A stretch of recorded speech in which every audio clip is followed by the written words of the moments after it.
¿Cómo le va? De nuevo juntos, aprovechamos estos minutos para detallar información económica y financiera, números y qué hay detrás de ellos.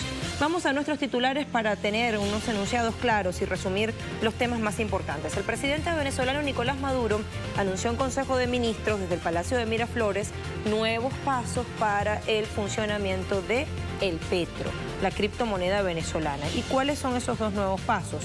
White paper y preventa, ya vamos a detallar.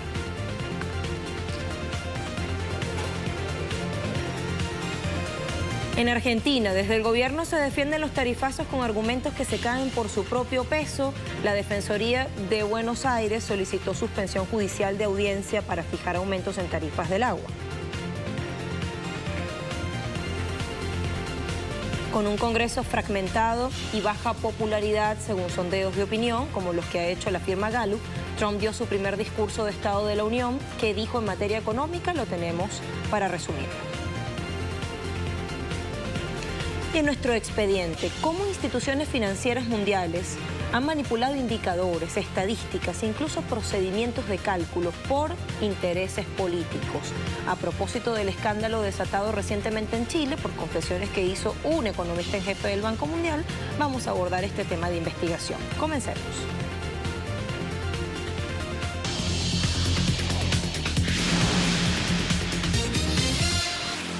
Rápidamente, Defensoría del Pueblo de la provincia de Buenos Aires solicitó la suspensión judicial de la audiencia en la cual se fijaría el aumento de la tarifa del agua en ese territorio. El encuentro en el cual la empresa provincial, APSA, pretende habilitar el nuevo ajuste está previsto para este viernes. Sin embargo, el defensor del pueblo, Guido Lorenzino, advirtió ayer que la convocatoria no cumple con los requisitos legales correspondientes y espera que la justicia falle antes de esta audiencia pública pautada y esté a la altura de las circunstancias, ya que los bonaerenses, que vienen sufriendo desde hace tiempo ya subas en todos los servicios, están clamando que no venga este nuevo tarifazo. A partir del 1 de febrero, el servicio de colectivos, trenes y subterráneos en Argentina tendrán una nueva tarifa, así como la factura de luz en la ciudad de Buenos Aires y en el conurbano, que en diciembre aumentó entre 41 y 42%, volverá a subir 18%. Muy a pesar de toda la campaña anticubana de criminalización, de satanización contra la mayor de las Antillas, a pesar de las sanciones impuestas por Donald Trump y de las alertas de viajes ante supuestos ataques sónicos a diplomáticos estadounidenses que nunca se confirmaron, una veintena de empresas de la industria turística de Estados Unidos participó esta semana en un encuentro en La Habana para poner de manifiesto los atractivos que tiene la isla como destino legal, seguro y acogedor para la ciudadanía estadounidense. Según encuestas locales, de los 4.7 millones de visitantes que recibió la mayor de las Antillas, 95% regresa a su lugar de origen satisfecho, 96% recomendaría el lugar y casi 40% son viajeros que repiten porque la primera, la segunda o la tercera les gustó. Cuba es un país seguro y por décadas ha sido considerado por agencias de viajes internacionales como uno de los países más seguros del mundo. Sin embargo, el Departamento de Estado de los Estados Unidos emitió una alerta de viajes en septiembre pasado con la excusa de los supuestos ataques sónicos a los diplomáticos. Hablemos ahora de Bolivia y de los resultados que arroja el programa gubernamental Mi Riego. Incrementó ingresos de productores en 46% desde 2014 hasta la presente fecha. Esto lo informa la Coordinación Nacional del referido programa, que es implementado por el Ministerio de Medio Ambiente y Agua.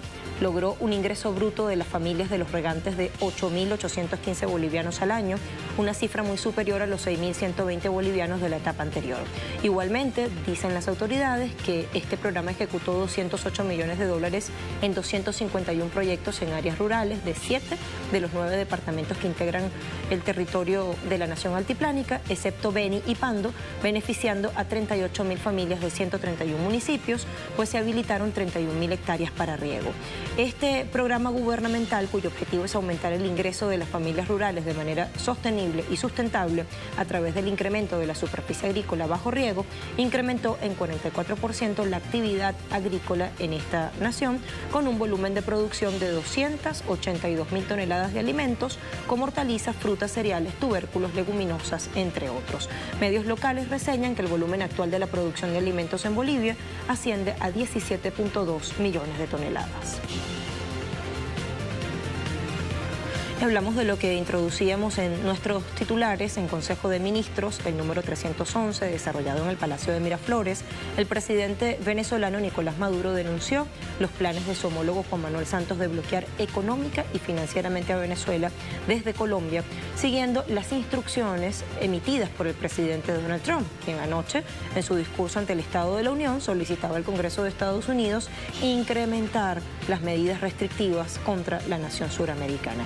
Escuchemos esto y luego pasamos a la noticia sobre el petro. En el Palacio de Nariño hubo una reunión entre Julio Borges, un equipo, y Juan Manuel Santos. 18. El jueves 18 de enero. Y Santos tenía a detalle allí una lista de acciones contra Venezuela para hacernos daño financiero, económico, comercial, para bloquear los CLAP que traemos del mundo, para suspender cualquier medicina que Venezuela esté comprando allí en Colombia o en otros lugares donde él pudiera llamar e influir, para hacerle daño financiero al país. Atención, Fuerza Armada, para crear algún falso positivo en la frontera y crear un conflicto. Así lo denuncio. Juan Manuel Santos está obsesionado con la revolución bolivariana, con Venezuela.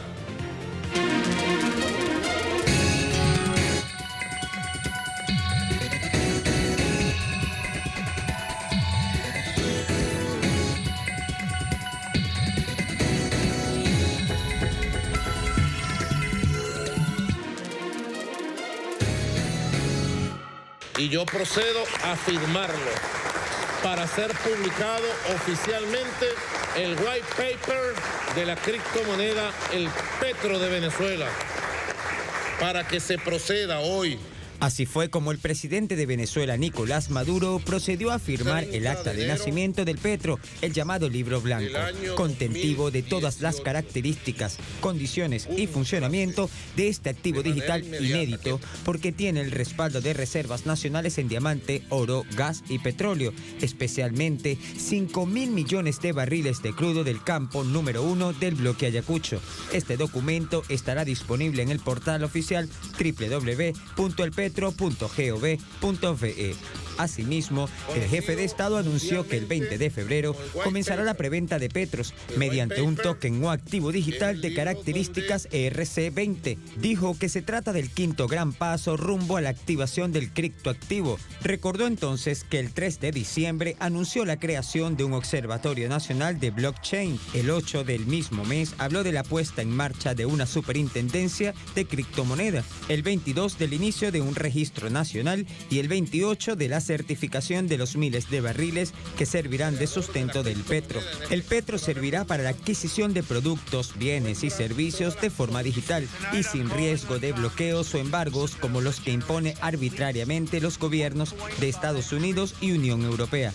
Es decir, que el petro será herramienta en la construcción de una plataforma financiera novedosa que sin intermediarios permitirá el ingreso de divisas y por ende la dinamización de la economía nacional.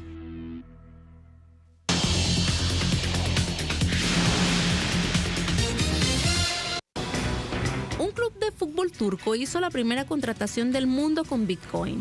Se trata del club amateur Arunustapur, el cual contrató a un jugador, Ömer Faruk Kiroglu, de 22 años, por el valor de 2.000 libras en Bitcoin y 2.500 libras en efectivo, para un total de 4.500 libras. Aldum Sehid, presidente del club, explicó que utilizan este método para hacernos famosos en el país y en el mundo, pasando así a la historia por ser el primer equipo que lleva a cabo una contratación de este tipo en el fútbol.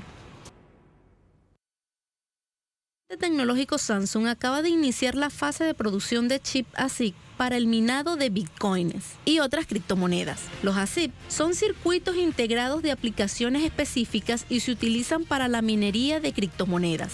Con este movimiento, los surcoreanos siguen los pasos de otras empresas tecnológicas como Kodak, que recientemente también han lanzado propuestas para la minería de criptomonedas. En el caso de Samsung, los chips serán utilizados por un fabricante chino especializado en la creación de equipos de minado, cuyo nombre no ha sido revelado. Ellos serán los encargados de distribuir los nuevos chips que en primera fase empezarán a venderse únicamente en China, aunque después llegarán también a los mercados de Corea del Sur y Japón. Pero esto no se queda aquí.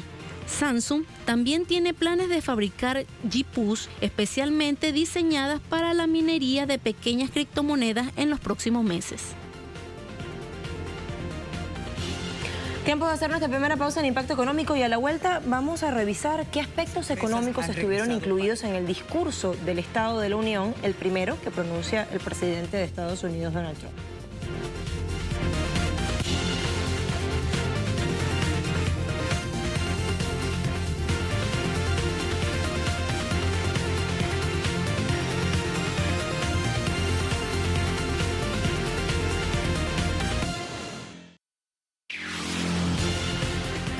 Con un Congreso dividido, con una popularidad que máximo alcanza 38% según reciente encuesta de la firma Gallup, en el Distrito de Columbia es de 6% apenas, y una crisis de confianza sin precedentes según barómetro Edelman Trust, el presidente Donald Trump dio su primer discurso de Estado de la Unión, hora con 20 minutos, el más largo después de los pronunciados por Bill Clinton en 1995 y 2000. ¿Qué dijo de la economía? Lo resumimos a continuación. El magnate republicano hizo un relato de una economía bollante y en plena bonanza, en la que ha habido una recuperación en materia salarial y de empleo, con cifras de desocupación que supuestamente registran mínimos durante los últimos 45 años y en la cual las empresas han regresado para invertir.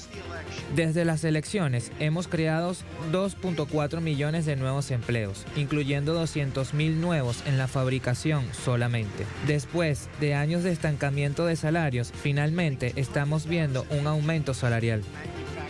En un acto de reconocimiento de las diferencias que han impedido la aprobación de cuestiones tan fundamentales como el presupuesto general, al punto que aún habiendo iniciado el año fiscal en octubre pasado, el Ejecutivo funciona con extensión de partidas del año anterior. Trump pidió unión al bipartidismo para la obtención de nuevos recursos. Esta noche hago un llamado al Congreso para que presente un proyecto de ley que genere al menos 1.5 billones de dólares para la nueva inversión en infraestructura que necesitamos. El empresario igualó bandas criminales y terroristas a migrantes, al decir que la apertura de fronteras es lo que ha permitido la penetración de la droga y la pérdida de vidas inocentes. Insistió en el muro en la frontera sur para impedir el paso de mexicanos y aseguró que reconstruir el arsenal nuclear porque aún no llega el momento mágico de eliminar las armas. Y luego habló del llamado sueño americano, que permitirá hacer grande nuevo a Estados Unidos. De hecho, este es nuestro nuevo momento estadounidense. Nunca ha habido un mejor momento para comenzar a vivir el sueño americano. Entonces, para cada ciudadano que esté mirando en su casa esta noche, sin importar dónde haya estado o de dónde venga, este es su momento. Si trabajas duro, si crees en ti mismo, si crees en Estados Unidos, entonces puedes soñar cualquier cosa, puedes ser cualquier cosa y juntos podemos lograr absolutamente cualquier cosa. Finalmente, a juzgar por los silencios de los demócratas durante los aplausos de los republicanos, el llamado a la unión y a dejar de lado las profundas divisiones que él mismo asusa en sus intervenciones públicas, reuniones privadas y cuenta de Twitter no caló en lo inmediato y tal vez el fuego cruzado puertas adentro del Congreso no cese. Una mujer y un hombre hacen lo mismo, deberían cobrar lo mismo. No nos metamos en eso, demos pasos en la buena dirección, que normalmente es como se resuelven mejor los problemas. En cuanto se ha retractado un poco, no, me he retractado. Si se me ha entendido mal o si me he expresado mal, pues no hay ningún problema en retractarse.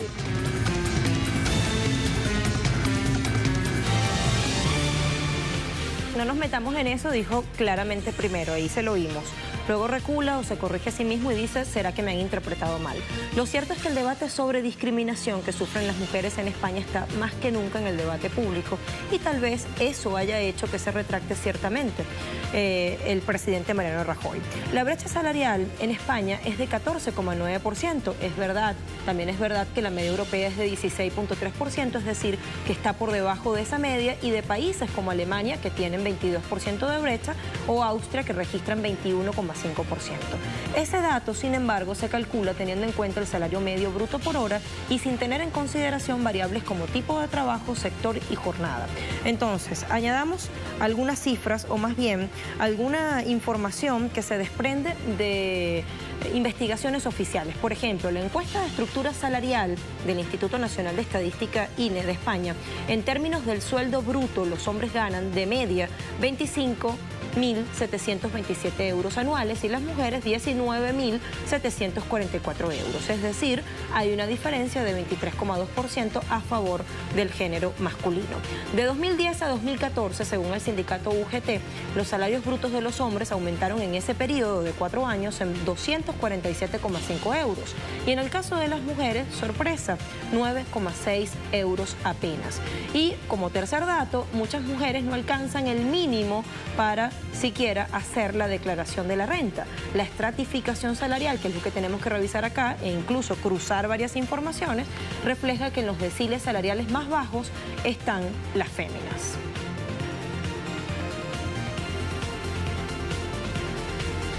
Hacemos nuestra segunda y última pausa en Impacto Económico y a la vuelta nuestro expediente, que hoy nos lleva a ver cómo distintas organizaciones financieras internacionales manipulan adrede las estadísticas por razones políticas.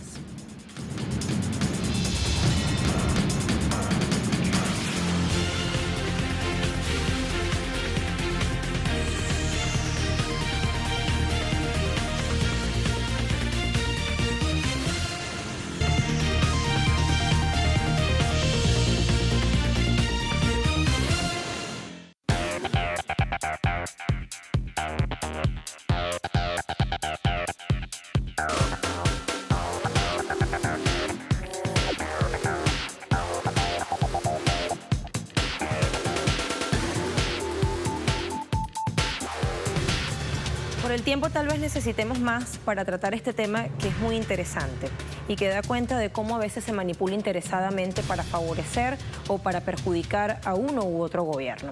Los profetas revelan sus prácticas, el halo místico de sus números se tambalea hasta caer. El Banco Mundial, entidad monetaria internacional que junto a organismos como el Banco de Desarrollo Interamericano, es decir, el BID, o el Fondo Monetario Internacional, el FMI, admiten el pecado. ¿Cuál es el pecado? Maquillar o manipular indicadores económicos por razones políticas. Paul Romer, economista en jefe del Banco Mundial, reconoció manipulación en la metodología y criterios de medición para alterar el ranking de competitividad de Chile con fines políticos. Aseguró que la intención era mostrar un indicador más bajo e instalar la idea de deterioro en el entorno empresarial chileno para desfavorecer electoralmente a la presidenta saliente Michelle Bachelet. Por ello, la estrategia se basó en bajar constantemente el indicador en el primer mandato de Bachelet, subirlo en el gobierno de Sebastián Piñera y volver a bajarlo cuando la presidenta volvió al poder. En 12 años, Chile ha fluctuado entre el puesto 25 y el 57, una volatilidad considerable.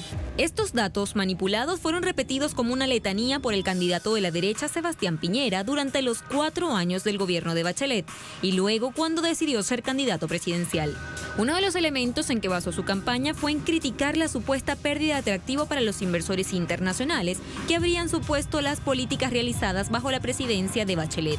Así que no es tan sorpresiva su vinculación con el encargado de redactar el informe Doing Business, Augusto López Claro, y a quien también se señala como muy cercano al exministro secretario general de la presidencia de Piñera, Cristian Lorroulet, y del exministro de Hacienda, Felipe Larraín. Este caso ha levantado polvo, pero no es la primera vez que queda en evidencia cómo instituciones financieras del mundo mueven sus piezas para intervenir en las expectativas de la población, para crear un clima de inestabilidad económica y para perjudicar a gobiernos. En Ecuador y Honduras, el FMI también ha hecho de las suyas. Aunque para 2007 el Fondo Monetario Internacional premió las proyecciones de Ecuador otorgándole un 1% adicional, para 2009 y los años posteriores hizo subestimaciones de los resultados de crecimiento de la economía nacional. En 2008, por ejemplo, pronosticó un crecimiento de 2,9%, pero el país creció en 6,4%. En 2011, refirió un promedio de 3,2% cuando el PIB aumentó en 7,9%. En el 2015, ante la caída de los precios del petróleo, apreciación del dólar, devaluación monetaria en los países vecinos y la reducción de ingresos por exportaciones, el Fondo Monetario Internacional corrigió sus proyecciones y publicó en octubre que el decreto del PIB ecuatoriano para ese mismo año sería del menos 0,6%, subestimando el resultado real de variación del PIB en 0,9%.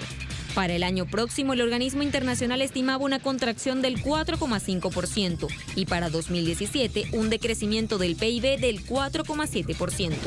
Datos perfectos para poner en tela de juicio la gestión de Rafael Correa en pleno escenario electoral, para sembrar dudas y cuestionamientos a una economía que decidió soltar las amarras de un organismo internacional, que lejos de ayudar a superar crisis, busca garantizar el pago de las deudas privadas a la banca internacional.